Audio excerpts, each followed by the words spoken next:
Konsep keadilan sosial menurut John Rawls disebut justice as fairness, keadilan sebagai kejujuran. Rawls berpendapat bahwa keadilan harus didasarkan pada kesepakatan yang adil, di mana setiap orang menilai tanpa tahu posisi sosialnya. Kemudian ini yang disebut dengan posisi asal dan tirai ketidaktahuan. Kemudian dari sini lahir dua prinsip utama. Yang pertama itu prinsip kebebasan yang sama, yang mana setiap orang memiliki hak yang sama atas kebebasan dasar. Seperti apa contohnya? Seperti kebebasan berpendapat, beragama, dan berpolitik. Kemudian yang kedua, prinsip perbedaan dan kesempatan yang adil. Ketimpangan sosial dan ekonomi boleh ada, asal menguntungkan pihak yang paling lemah dan semua orang punya kesempatan yang sama untuk berhasil.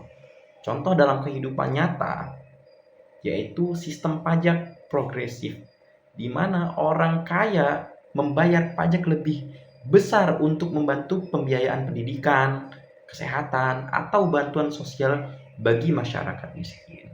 Kemudian contoh lainnya itu beasiswa bagi siswa yang kurang mampu, agar semua orang itu mempunyai kesempatan yang sama untuk mendapatkan pendidikan yang berkualitas. Dengan begitu, masyarakat menjadi adil bukan karena semua orang sama, tetapi karena perbedaan yang ada justru membantu mereka yang paling membutuhkan. Oke, selanjutnya mengenai demokrasi. Apakah demokrasi itu dapat mewujudkan keadilan sosial? Menurut saya, ya, demokrasi dapat mewujudkan keadilan sosial.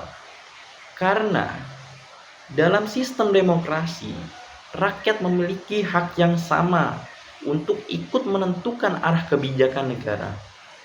Keadilan sosial artinya setiap orang mendapat kesempatan dan hak yang sama untuk hidup sejahtera tanpa diskriminasi. Artinya ini dapat diterapkan. Kemudian bagaimana caranya?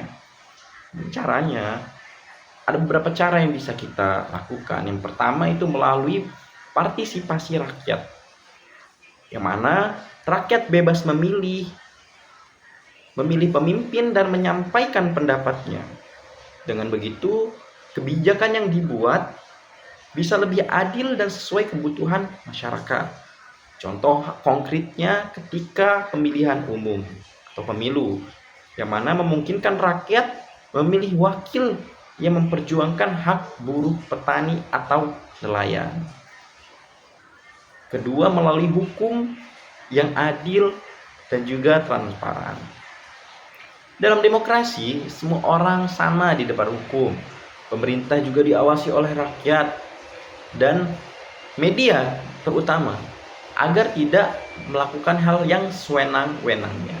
Contohnya, Komisi Pemberantasan Korupsi ataupun di KPK, yang mana dibentuk untuk memastikan para pejabat tidak menyalahgunakan kekuasaan.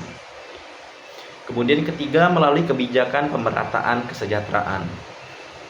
Pemerintah demokrasi bisa membuat kebijakan yang membantu rakyat agar tidak tertinggal. Contoh program bantuan sosial, pendidikan gratis, BPJS, yang mana untuk semua lapisan masyarakat. Begitu. Jadi demokrasi itu sebenarnya bisa menerapkan sebuah keadilan sosial, tetapi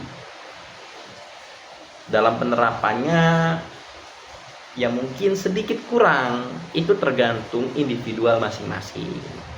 Ya, mungkin itu saja. Saya Bayu Asep Saputra dengan NIM 2313100014 dari jurusan Akidah dan Filsafat Islam. Assalamualaikum warahmatullahi wabarakatuh.